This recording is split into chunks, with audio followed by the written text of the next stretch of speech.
నిరాశ. గత కొన్ని నెలలుగా కర్ణాటక రాజకీయాల్లో ముడా స్కామ్ గురించే జోరుగా చర్చ జరుగుతోంది. సీఎం సిద్ధరామయ్య అక్రమాలకు పాల్పడ్డారని ప్రతిపక్షాలు ఆరోపిస్తున్నాయి. తాజాగా ఈ కేసులో మరో కీలక పరిణామం చోటు చేసుకుంది.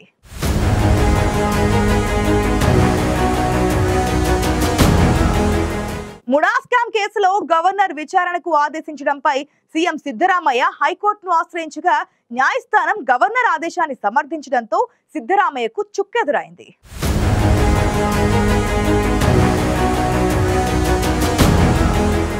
రాజకీయాల్లో కీలక పదవుల్లో ఉన్న వారిపై అవినీతి ఆరోపణలు సర్వసాధారణమైపోయాయి.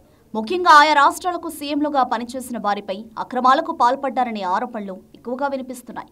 ఢిల్లీ లిక్కర్ స్కామ్లో ఆప్ అధినేత మాజీ సీఎం కేజ్రీవాల్ ప్రధాన సూత్రధారిగా ఆరోపణలు ఎదుర్కొంటున్నారు. కేజ్రీవాల్ ఇటీవలే బెయిల్పై విడుదలయ్యారు. ఇక ముడా స్కామ్లో కర్ణాటక సీఎం సిద్ధరామయ్య కూడా ఆరోపణలు ఎదుర్కొంటున్నారు. అయితే ఇవి కేవలం రాజకీయ కుట్రలో భాగమేనని ఆరోపణలు ఎదుర్కొంటున్న వారు చెబుతుండగా పదవిని అడ్డం పెట్టుకుని అక్రమాలకు పాల్పడ్డారని ప్రతిపక్షాలు ఆరోపిస్తున్నాయి. మొత్తంగా బాధ్యత గల స్థానంలో ఉన్న వ్యక్తులపై ఈ తరహా అవినీతి ఆరోపణలు రావడం రాజకీయ వర్గాల్లో చర్చనీయాంశంగా మారింది.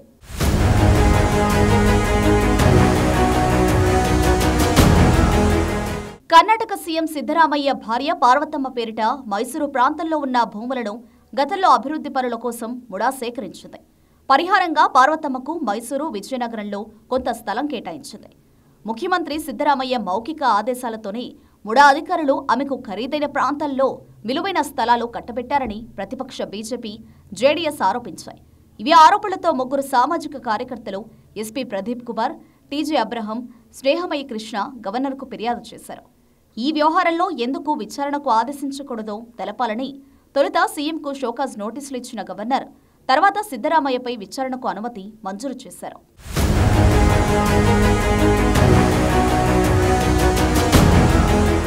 గవర్నర్ ఆదేశాలకు వ్యతిరేకిస్తూ సీఎం సిద్ధరామయ్య హైకోర్టులో పిటిషన్ వేయగా విచారణ జరిపే వరకు ఆయనపై ఎలాంటి తక్షణ చర్యలు తీసుకోవద్దని ట్రయల్ కోర్టును హైకోర్టు ఆదేశించింది. విచారణ పూర్తి చేసిన కర్ణాటక హైకోర్టు గవర్నర్ చర్యను సమర్థించింది. సీఎం సిద్ధరామయ్యపై విచారణకు అనుమతించింది. దీంతో న్యాయస్థానంలో సిద్ధరామయ్యకు ఊహించని షాక్ తగిలినట్లయింది. సిద్ధరామయ్యపై విచారణకు ఆదేశించిన గవర్నర్ నిర్ణయం సరైందేనని న్యాయస్థానం స్పష్టం చేయడంతో ఇప్పుడు ఇది సిద్ధరామయ్యకు పెద్ద సమస్యగా మారింది. సిద్ధరామయ్య భవిష్యత్తుకు సంబంధించి ఈ తీర్పు చాలా కీలకంగా మారే అవకాశం ఉందని రాజకీయ వర్గాల్లో చర్చ జరుగుతోంది.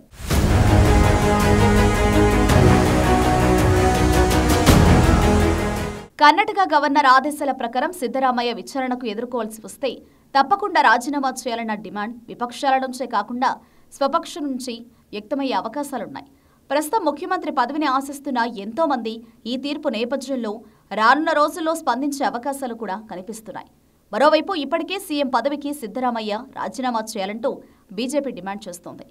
ముడా స్కామ్లో విచారణ స్వేచ్ఛగా స్వతంత్రంగా జరిగేందుకు ముఖ్యమంత్రి పదవికి సిద్ధరామయ్య రాజీనామా చేయాలని బీజేపీ డిమాండ్ చేస్తోంది. అవినీతికి పాల్పడమే ధ్యేయంగా మోసపూరిత హామీలతో కర్ణాటకలో కాంగ్రెస్ అధికారంలోకి వచ్చిందని కేంద్ర మాజీ మంత్రి రాజీవ్ చంద్రశేఖర్ విమర్శించారు. సిద్ధరామయ్య సీఎం అయ్యాక ప్రజాధనాన్ని దోచుకున్న సందర్భాలు చాలా ఉన్నాయని ఆరోపించారు. ప్రస్తుతం కర్ణాటకలో ఏదో ఒక భూకుంభకోణంలో పాల్గొనని కాంగ్రెస్ నాయకుడు ఒక్కరు కూడా లేరని రాజీవ్ ఆరోపించారు.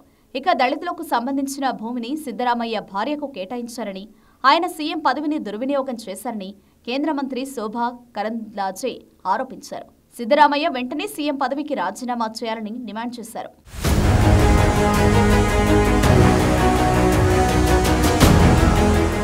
అయితే తనపై వచ్చిన ఆరోపణలపై స్పందించిన సీఎం సిద్ధరామయ్య ముడా కేసులో దర్యాప్తును ఎదుర్కోవడానికి తాను వెనకాడనని స్పష్టం చేశారు.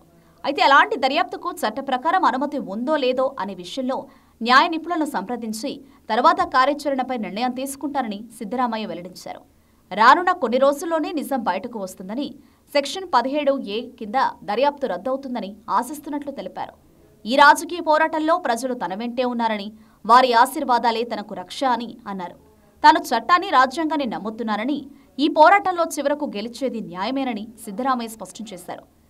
బీజేపీ, జేడీయూలు చేసే రివెంజ్ పాలిటిక్స్కు వ్యతిరేకంగా తన న్యాయ పోరాటం కొనసాగుతుందని, ఈ పోరాటంలో పార్టీ అధిష్టానం, నేతలు, కార్యకర్తలు అందరూ తనకు మద్దతుగా ఉన్నారని సిద్ధరామయ్య తెలిపారు.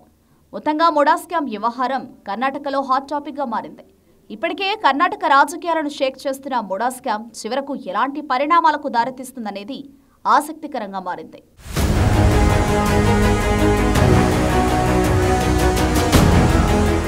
ముడా స్కామ్ కు సంబంధించి సిద్ధరామయ్యపై ప్రతిపక్షాలు తీవ్ర స్థాయిలో ఆరోపణలు చేస్తున్నాయి.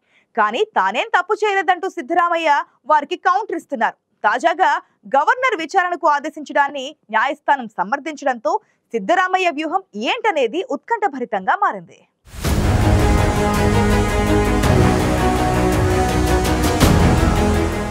ఇది వాటి ఐ ఫోకస్. సమకాలీన వార్తలపై సమగ్ర విశ్లేషణతో మరొక బులెటిన్లో కలుద్దాం. అంతవరకు చూస్తూనే ఉండండి ఐ న్యూస్. మీతోనే మీ వెంటే.